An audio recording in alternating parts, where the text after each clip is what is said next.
Glória a Deus, glória a Jesus. Recebam todos a gloriosa paz do Senhor Jesus Cristo. Amém, Jesus. Amém, Jesus. Quem pode dizer Deus é bom para mim? Vamos ler a palavra de Deus. Fiquem em pé em nome de Jesus, para a gente ler Mateus 28, versículo 18. Você que está com a Bíblia, abre ela aí. Se você está sem a Bíblia, abre o manual bíblico. Isso mesmo, pode dar glória a Deus também. Mateus capítulo 28, versículo 18. Diz assim a palavra de Deus: E chegando-se Jesus, falou-lhes, dizendo: É-me dado todo o poder no céu, é-me dado um pouquinho do poder só no céu. Então, lê vocês que eu estou com dificuldade. Lê, por favor, me ajuda aí. E chegando-se Jesus... agora eu entendi. Levante sua mão, levanta a palavra de Deus. Fala conosco, meu Pai, pela Tua palavra. Nós Te amamos, Senhor Jesus. Por isso, queremos conhecer-Te muito mais. Revela-nos, meu Deus, a Tua graça, o Teu poder, a Tua unção, a Tua virtude sobre o Teu povo. Meu Deus, abençoa poderosamente. Meu Deus, queremos ser alimentados. Alimenta-nos, meu Deus, pelo Teu poder e pela Tua glória, em nome de Jesus Cristo. Amém, Jesus. Amém, Jesus. Toma o teu assento, por favor, mas faça isso glorificando a Deus, por favor. Isso, vamos glorificar a Jesus. Toda a glória, toda a honra seja dada ao nosso Senhor Jesus Cristo. Eu estou feliz com Jesus. Tem mais alguém? Eu estou feliz com Jesus. Tem mais alguém? Se eu combinasse com vocês para a gente aplaudir mais uma vez, será que dava certo? Vamos glorificar o nome de Jesus Cristo, porque Ele é bom e a sua misericórdia dura para sempre. No finalzinho de tudo, Jesus vai chegar para eles e vai dizer: É-me dado todo o poder no céu e na terra. Jesus está declarando aos seus discípulos a sua onipotência, todo o poder que Ele tem sobre tudo e sobre todos, sobre o mundo material e também sobre o mundo espiritual. Jesus Cristo, uma vez estando ressurreto, Ele declara aos seus discípulos que Ele tem, juntamente com o Pai, todo o poder em suas mãos. E o tema da nossa aula de hoje é justamente a respeito da autoridade do Senhor Jesus. A suprema, a grande, a excelsa, a magnífica autoridade do Senhor Jesus sobre os demônios. Por esses dias, eu peguei uma lista de hinos que eu tinha salvo no computador, e foi bem esse dia que eu viajei para a Bahia. Indo em linha direta, deu bem 20 horas de viagem. Então deu para escutar bastante hino, né? E de repente chegou num hino, até que eu dei bastante risada, que começava a falar da pontuação de Jesus sobre o diabo. E de repente Jesus fez isso, 1-0 para Jesus, Jesus fez mais isso, 2-0 para Jesus. E foi indo até que chegou no 10-0 para Jesus. A intenção do autor, talvez até uma intenção boa, né? De dizer que Jesus ganha. Mas não tem como a gente dizer que Jesus ganha só de 10-0 do diabo, não. Jesus ganha de 1 milhão, trilhão, não tem nem número para a gente colocar a grande diferença do poder de Jesus sobre o diabo. No início da minha fé, isso já há 20 anos, eu escutava muitos irmãos dizendo: irmão, toma cuidado com o diabo. É claro que tem que tomar cuidado com ele mesmo, mas irmãos, toma cuidado com o diabo, porque ele é só 1 grau abaixo de Jesus. Oh, meu Deus do céu, diminuíram muito Jesus, né? Diminuíram muito Jesus. Cuidado, porque ele é só 1 grau abaixo de Jesus. Como se Jesus levasse um sufoco para vencer do diabo. Como se Jesus lutasse pareio com o diabo e no finalzinho, sabe? No finalzinho, na prorrogação, pronto, venci o diabo, quase. Me traz uma água que eu cansei agora. De maneira alguma. Jesus tem o poder infinito. Jesus tem todo o poder. E para ele derrotar o diabo, ele não precisa fazer esforço algum. Eu penso que ele não precisa nem mover as suas mãos para aniquilar as obras do diabo, para aniquilar as obras do mal. Para ele basta uma palavra, basta um sopro. Ele não precisa se esforçar para derrotar o diabo. E um dos propósitos dele aqui na terra é vir trazer esta mensagem, trazer este poder de destruição sobre as obras do mal e trazer alívio àquelas pessoas que são vitimadas por ele, vitimadas pelas obras dele. Para Jesus não tem dificuldade alguma de vencer o diabo e as suas obras. O diabo não é páreo para Jesus. O diabo não é um inimigo à altura de Jesus, está muito longe. E é sobre isso que nós vamos meditar aqui nesta noite, juntamente com os irmãos. Temos um texto em nossa leitura em classe, Evangelho de Marcos, capítulo 9, versículo 17 e 27, você pode ler aí no seu lugar mesmo, ou nos acompanhar aqui na projeção. E um da multidão respondendo disse: Mestre, trouxe-te o meu filho, que tem um espírito mudo, e este onde quer que o apanha, despedaça-o, e ele espuma, e arranja os dentes, e vai definhando. E eu disse aos seus discípulos que o expulsassem, e não puderam, não conseguiram expulsar. E ele respondendo lhes disse: ó geração incrédula, até quando estarei convosco? E até quando vós sofrereis ainda? Trazei-me. E trouxeram-lhe. E quando ouviu, logo o espírito o agitou com violência, e, caindo, o endemoniado por terra revolvia-se escumando. Versículo 21. E perguntou ao pai dele: quanto tempo há que lhe sucede isto? E ele disse-lhe: desde a infância. E muitas vezes tem lançado no fogo e na água para destruir. Mas se tu podes fazer alguma coisa, tem compaixão de nós e ajuda-nos. E Jesus disse-lhe: se tu podes crer, tudo é possível ao que crê. E logo o pai do menino, clamando com lágrimas, disse: eu creio, Senhor, ajuda a minha incredulidade. E Jesus, vendo que a multidão concorria, repreendeu o espírito imundo, dizendo-lhe: espírito mudo e surdo, eu te ordeno, sai dele e não entres mais nele. E ele, clamando e agitando-o com violência, saiu. E ficou o menino como morto, de tal maneira que muitos diziam que estava morto. Mas Jesus, tomando-o pela mão, o ergueu, e ele se levantou.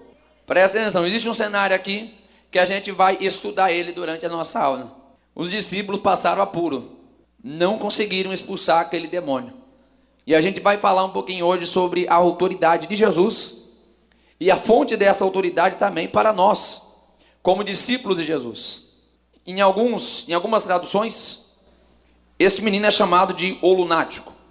Então nós temos aqui como curiosidade a explicação deste termo. Eles criam que esta pessoa, chamada de lunático, sofria de convulsões conforme as fases da lua. Era literalmente alguém de lua, né? Mas eles atribuem isso como uma doença. E assim então esta pessoa sofria de uma loucura temporal. Eles entendiam que havia uma questão relacionada às fases da lua. Até um tanto quanto místico essa ideia deles. Hoje, esta ação corresponderia àquilo que nós conhecemos como a epilepsia, uma doença neurológica crônica. Naquele tempo eles entendiam que era uma questão de um problema que acontecia conforme a lua, a pessoa tinha aquele problema. Hoje nós entendemos que este mesmo problema se trata de uma doença e que pode ser tratada. Inclusive a gente vai falar também sobre a distinção daquilo que é espiritual e daquilo que é doença. É importante ter esse entendimento. Existem questões que são naturais, patológicas, e tem questões que são espirituais.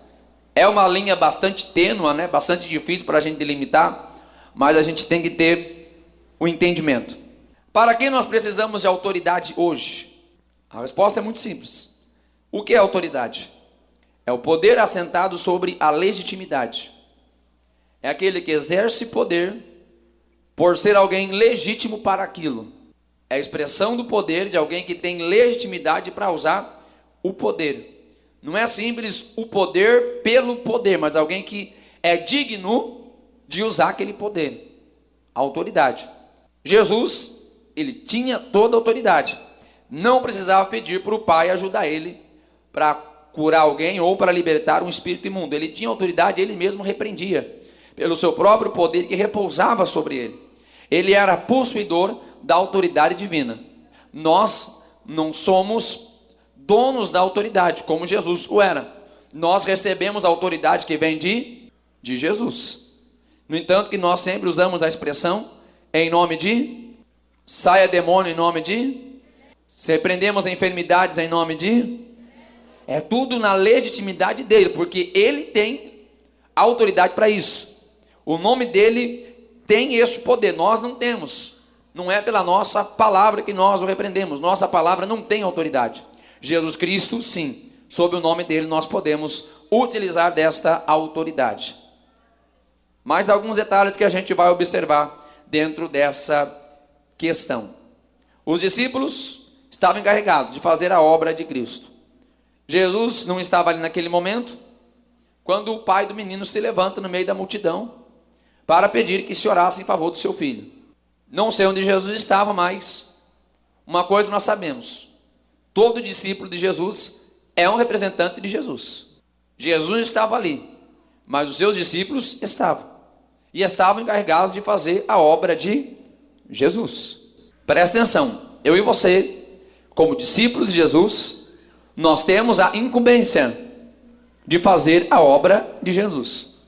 Hoje Jesus não está humanamente mais aqui na terra. Hoje está eu e você aqui. Eu e você estamos encarregados, recebemos de Cristo a incumbência de continuar fazendo as obras que ele fazia. O homem procurou os discípulos, mas o texto nos diz que parece que eles não conseguiram. Como eu falei para vocês, é preciso identificar a diferença do lunatismo, que para eles ali era uma mistura de uma questão até natural, mas com um pouco de misticismo, pois variava conforme a lua, e também a questão de possessão. Este menino tinha os dois problemas. Havia uma questão de enfermidade, mas também havia uma questão de espíritos malignos agindo sobre ele. Nós vamos falar mais à frente um pouquinho mais sobre esses detalhes, mas presta atenção, existem casos que são só espíritos malignos, existem casos que é só uma questão natural mesmo, pois somos seres humanos, somos fruto dessa terra, então naturalmente o nosso corpo pode sofrer com enfermidades, alguns problemas que fazem parte da gente mesmo, e existem momentos que vai existir a atuação dos dois aspectos, tanto a questão natural, a questão patológica, juntamente com a ação espiritual, como aconteceu com este menino. Para aqueles discípulos vencerem naquele momento e expulsarem aquele demônio, eles precisavam de fé, oração e jejum. E parece que eles não tinham nenhum dos três. Não conseguiram expulsar o demônio. Ainda não tinha fé suficiente de repreender pelo nome de Jesus. E pelo que nos parece, eles não eram pessoas que estavam em oração e jejum. Até Jesus vai depois dizer que de fato eles não estavam em oração e jejum, porque Jesus ainda estava com eles. E aí Jesus vai dizer: pode os amigos do noivo jejuar enquanto o noivo está com eles?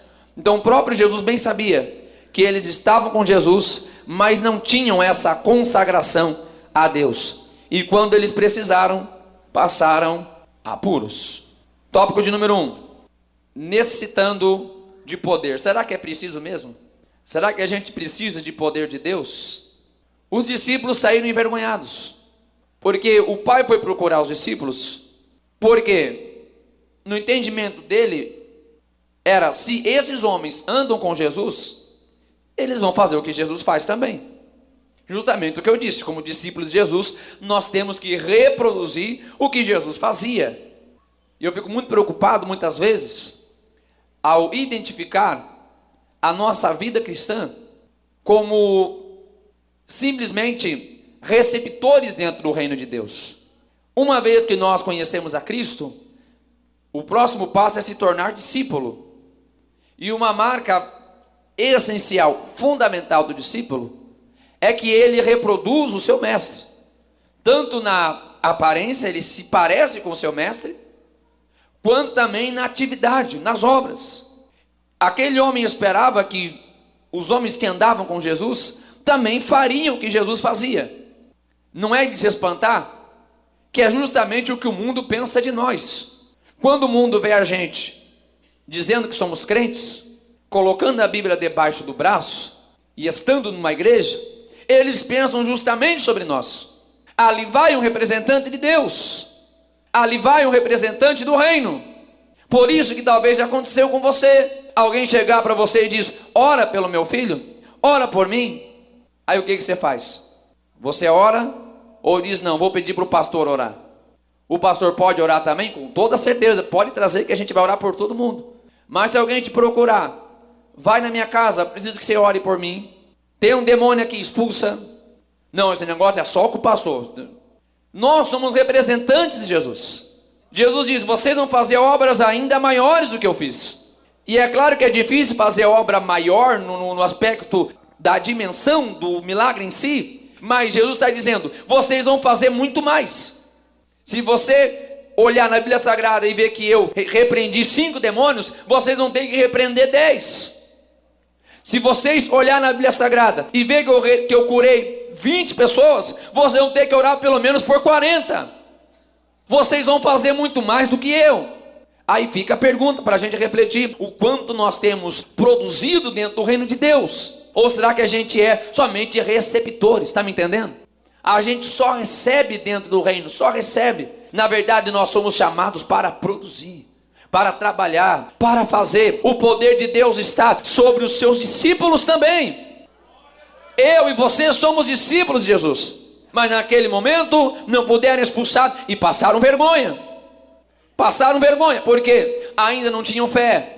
E nós já sabemos qual é a fonte da fé. Se a gente não está em contato com a palavra de Deus, a gente não tem a fé necessária para agir no campo espiritual. Se nós estamos embasados, solidificados na palavra, não adianta querer apelar para o grito, não vai resolver. A fé genuína, a fé verdadeira, ela parte da palavra de Deus.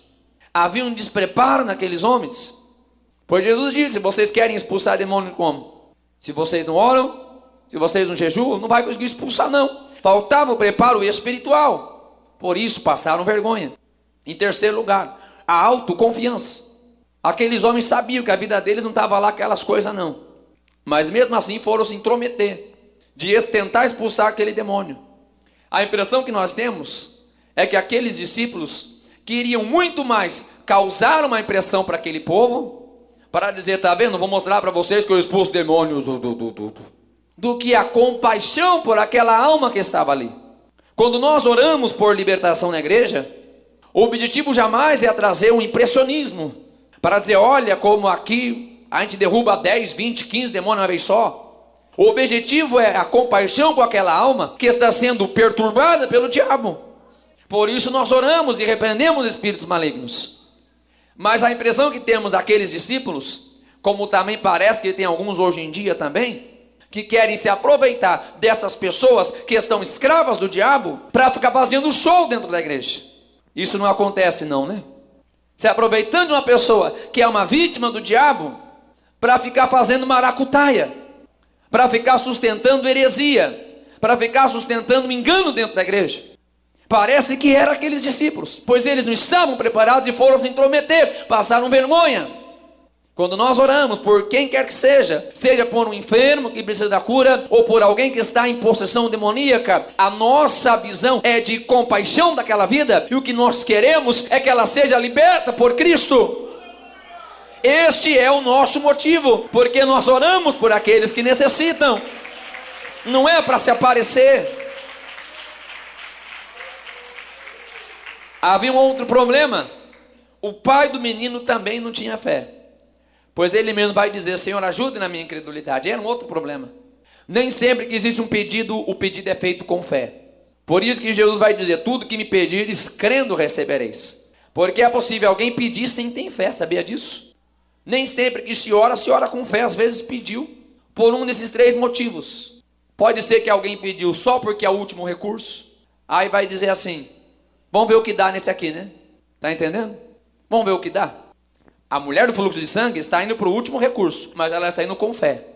Ela vai dizer para Jesus, porque eu pensava comigo, se tão somente eu tocar nas orlas do seu vestido, do seu manto, eu sararei. Ela procura o último recurso, tudo bem, mas ela vai com fé.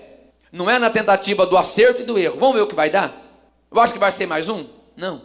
A mesma coisa também pode acontecer quando de repente alguém que vai procurar Jesus só por causa do desespero. Não estou falando que não pode. Muitas vezes a gente se achega a Jesus no desespero.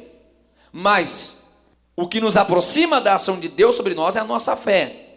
Porque somente a intenção de se buscar vazia não quer dizer muita coisa. Se o nosso coração não está movido pela fé de reconhecer quem é Cristo. É isso que eu chamo de fé. De reconhecer quem é Jesus. Reconhecer a autoridade e o poder de Jesus. É nisso que eu me refiro.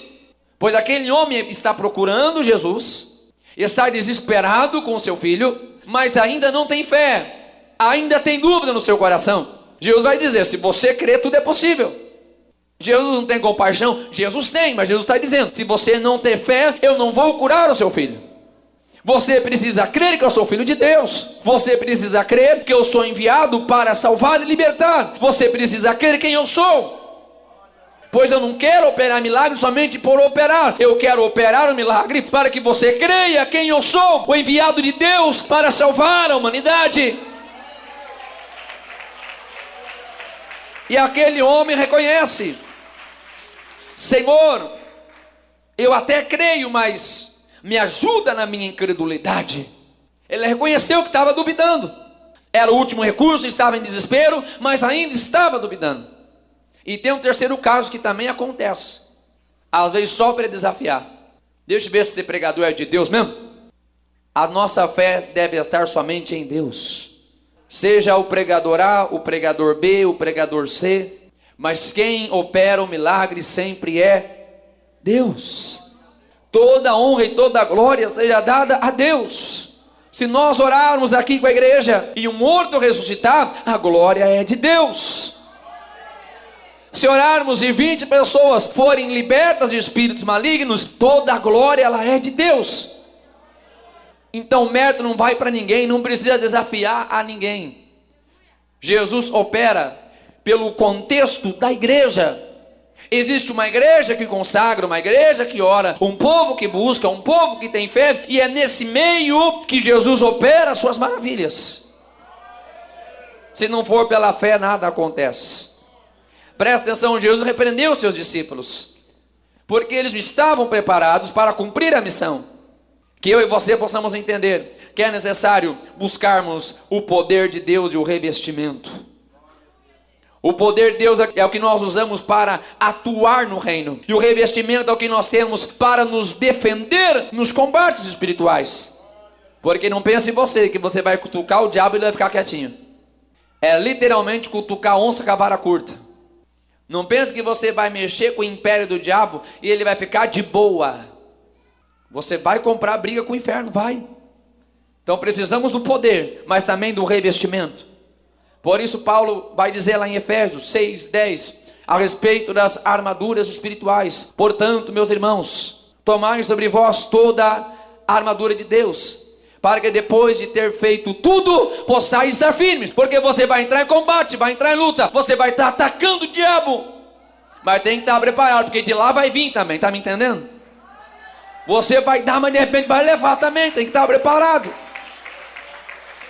É o poder e o revestimento. Quando falamos da ação de Deus, nós estamos falando muito mais do que falar, mas de demonstrar. Paulo disse, quando fui até vós, não fui somente com palavras persuasivas, mas eu fui com o poder de Deus. Não basta só a gente ficar de lero. O poder de Deus tem que acontecer. Mais do que falar, mais do que persuadir, mais do que convencer, o poder de Deus tem que estar presente.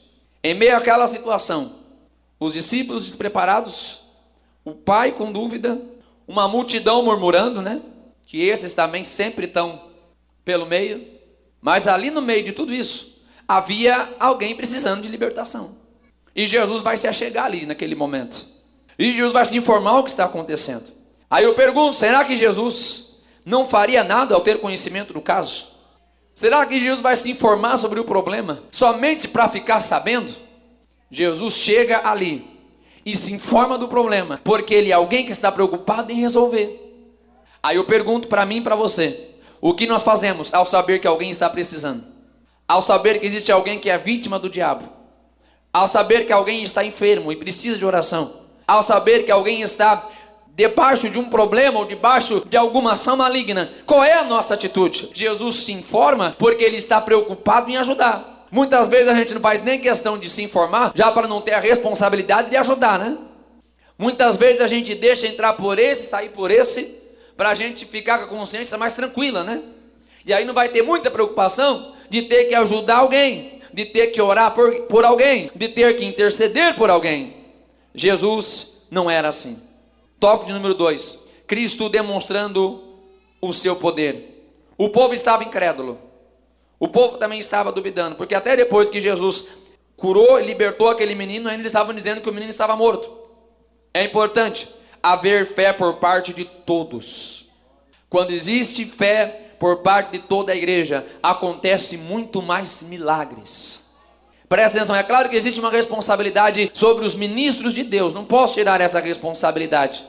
Mas os milagres acontecem, já disse, no contexto da igreja, no contexto do corpo de Cristo. Muitas pessoas têm aquela lembrança, lembrar não é ruim, lembrar é bom. Mas antigamente acontecia muito mais milagres, né? Aí eu pergunto, a quem a gente deve responsabilizar? A quem a gente deve responsabilizar? A quem a gente deve responsabilizar?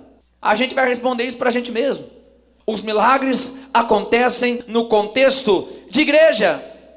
Existe uma igreja que está buscando a Deus. Igreja. Seja o pastor, seja o diácono, seja o músico, seja o jovem, seja o louvor das senhoras, seja o coral, seja o membro, seja o obreiro. Existe um contexto de uma igreja que está unida numa só fé, num só amor, num só fervor, em oração, em santificação, em consagração. Existe um contexto do milagre de Deus em toda a igreja de Jesus Cristo, em toda a igreja.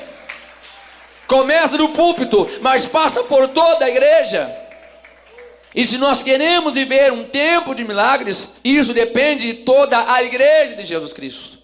Todos nós fazemos parte deste corpo, onde existe o cenário dos milagres de Deus. O pai está envolvido, olhando o seu filho sendo liberto, onde existe um processo de libertação, e Jesus provoca a fé daquele homem, na ideia de impulsioná-lo a exercer a sua fé. Fé sem obras é morta, a fé tem que ser exercida, e a fonte da fé, já falamos várias vezes, está em Romanos capítulo 10, versículo 17. Ora pois, a fé vem pelo ouvir e ouvir a palavra de Deus. Quanto mais nós temos o contato com a genuína escritura de Deus, com a verdade pura do evangelho, com a doutrina de Cristo, mais e mais nós temos uma fé inabalável. A fé vem da palavra de Deus, não vem de impressionismo, ilusionismo, não. A fé verdadeira, sólida, que ninguém te derruba, é a fé que parte da palavra de Deus. Igreja forte é essa igreja que ama a palavra de Deus. Essa é uma igreja forte que ama a palavra de Deus, que está aprendendo, está desfrutando do ensino de Cristo. É daí que vai surgir a fé e você vai vencer. Presta atenção, um ponto que a gente tem que observar dentro da demonstração de poder de Cristo. Como eu falei anteriormente, nem todos os males físicos podem ser atribuídos aos demônios, mas a maioria dos casos são. A gente não pode ser aquele crente radical, que vai dizer que tudo é o diabo. Levantou pela manhã, alguém tomou leite antes dele, só podia ser o diabo mesmo. Não foi o diabo não, foi o esposo mesmo que pegou. Foi para o ponto de ônibus, o ônibus tinha passado. Não foi o diabo não, você que acordou atrasado. Furou o pneu do carro, é o diabo. Não, foi o buraco que você passou muito ligeiro. Nem tudo é o diabo, nem tudo, mas dos males que assolam a humanidade, a grande maioria é. Nós temos os exemplos. Aquele menino estava surdo e mudo por uma ação do diabo. Jesus repreendeu o espírito imundo e aquele menino foi sarado. Nós vemos também o que acontece com o endemoniado gadareno, no livro de Marcos capítulo 5, do 1 ao 7. Ele era alguém dormente, fora de si.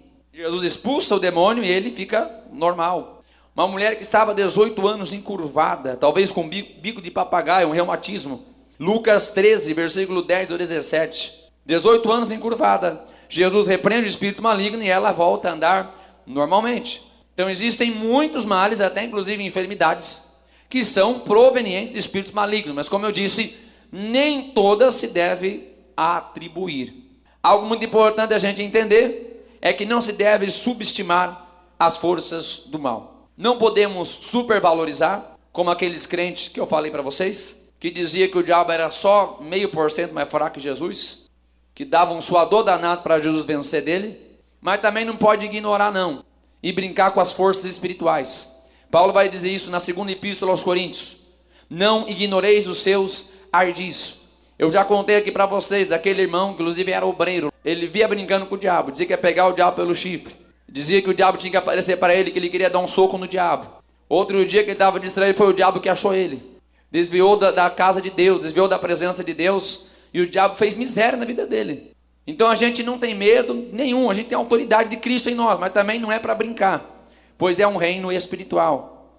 E outra questão também muito importante, que não se deve tentar expulsar demônios se não tiver debaixo do poder divino, da autoridade divina, se não tiver com a vida consagrada, se não tiver com a devida fé estabelecida. Pois nós temos um episódio no livro de Atos dos Apóstolos, capítulo 19, versículo 14 e 16, de alguns homens que foram tentar expulsar demônios, em nome do Jesus que Paulo prega.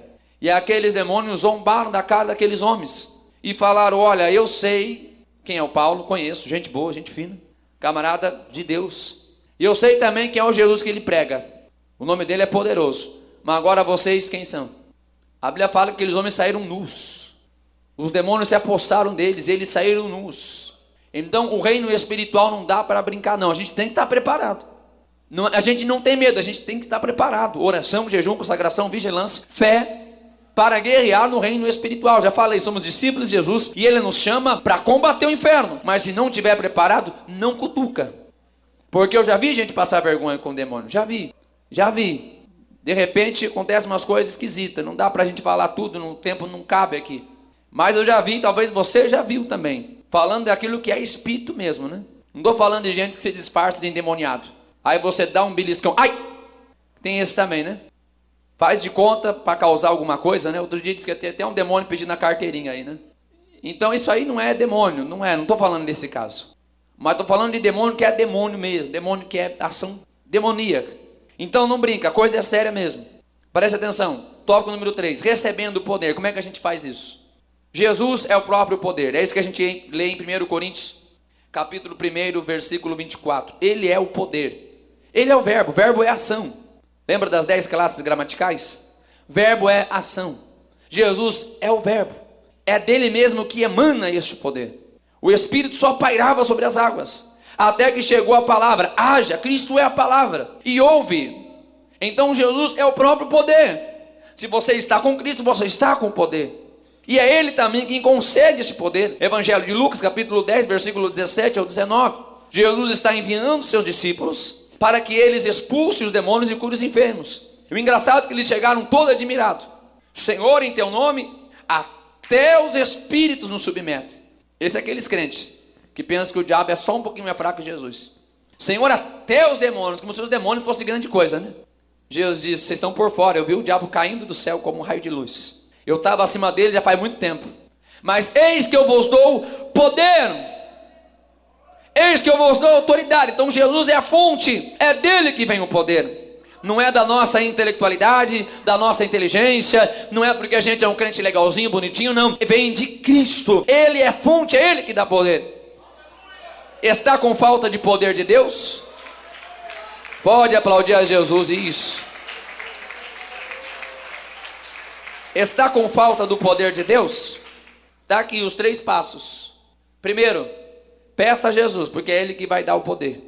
Como é que pede, pastor? É só pedir uma vez e ficar esperando? Perseverar. É pedir com perseverança. Os discípulos ficaram 10 dias orando no cenáculo para que recebessem o poder do Espírito. Não existe uma numerologia, né?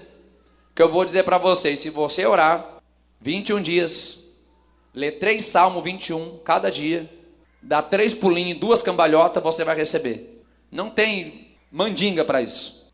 Existe uma perseverança, e o poder quem dá é Ele na hora que Ele quer. Mas peça a Jesus e você vai receber de Jesus. Mas também existe um propósito. A gente pede para Ele, ganha dele, mas é para trabalhar para Ele. Porque tem gente que pede o poder de Deus, recebe o poder de Deus, para depois trabalhar para si mesmo. Está entendendo o que eu estou dizendo?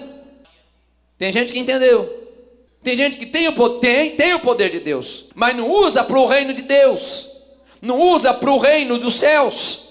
Usa para si mesmo. Usa para fazer mercantilismo da fé. Usa como mercenário da fé. Usa poder, usa milagre, usa libertação para enganar as pessoas. E para extorquir pessoas. Faltou um glória a Deus, hein? É que vocês nunca viram isso acontecer, né? É que vocês ficam admirados quando eu conto essas coisas assim. Vocês falam, meu Deus, pastor, valha meu Deus, que acontece essas coisas aí mesmo? É ou não é? Eu vi a cara de espanto de vocês. A gente recebe o poder de Deus, não é para ter benefício próprio, é para trabalhar para Ele. É para ganhar almas para Jesus. É para legitimar a pregação que nós anunciamos, a pregação da cruz, a pregação da salvação. Não é para ficar importante. Sem fé é impossível agradar a Deus. Só pessoas de fé oram e jejuam, e buscam a Deus e consagram, e se humilham e recebem o poder de Deus. Conclusão: chave do poder e da vitória: oração e jejum. O tempo muda, as pessoas mudam, a gente até muda também, né? Mas a verdade continua sendo a mesma. A fonte de poder da igreja está em buscar a Deus. Perseverança em buscar a Deus. Perseverança em consagrar a vida a Deus, para que as obras de Cristo se cumpram em nós. Não existe outro meio, não existe outra forma. O negócio não é fácil não, é buscando a Deus, é colocando a cara no pó, é se humilhando, é que a gente vai receber o poder de Deus. O nosso Deus procura pessoas que estejam dispostas a viver uma vida de oração, uma vida de consagração, para Ele derramar da sua graça e do seu poder. Deus procura, Deus precisa. Há esses dias mesmo, eu conversava com um pastor e dizia: eu sou do tempo, eu sou nesse tempo, apesar de eu ser jovenzinho, mas eu sou desse tempo, em que havia uma sede tão grande dentro da igreja. Os crentes não se contentavam em ser somente espectadores. Todo crente queria ser cheio do poder. Todo crente queria ser usado por Deus. Todo crente queria ser usado para pregar, para evangelizar, para curar, para libertar, para fazer alguma coisa. Todo crente queria. Ah, meu Deus do céu, o que aconteceu no século 21, o que aconteceu nos dias de hoje, que Deus venha despertar-nos como igreja, para que possamos entender que cada um de nós somos chamados para ser usados debaixo da autoridade de Deus. Todos nós, todos nós, todos nós. Não é só o pastor, não é só o diácono, não é só o obreiro, todos nós. Eis que vos dou poder. Eu lembro daquele tempo em que no meio da juventude os jovens só queriam buscar a Deus. Não estou fazendo comparação, vocês me entendam por favor, em nome de Jesus. Não era só os jovens não, mas o grupo também, o membro também, o obreiro também, o diácono também. Do menor ao maior, havia um interesse na igreja. O interesse de ser cheio do Espírito Santo de Deus. O interesse de ser canal de Deus, de ser usado por Deus. O que aconteceu conosco, não sei. Talvez eu não vou ter a resposta aqui agora, mas uma coisa eu sei: o que devemos fazer? Precisamos voltar a almejar, a desejar, a ter sede pelo poder de Deus em nós. A igreja viva é a igreja movida pelo poder de Deus. Fica todos em pé em nome de Jesus Cristo.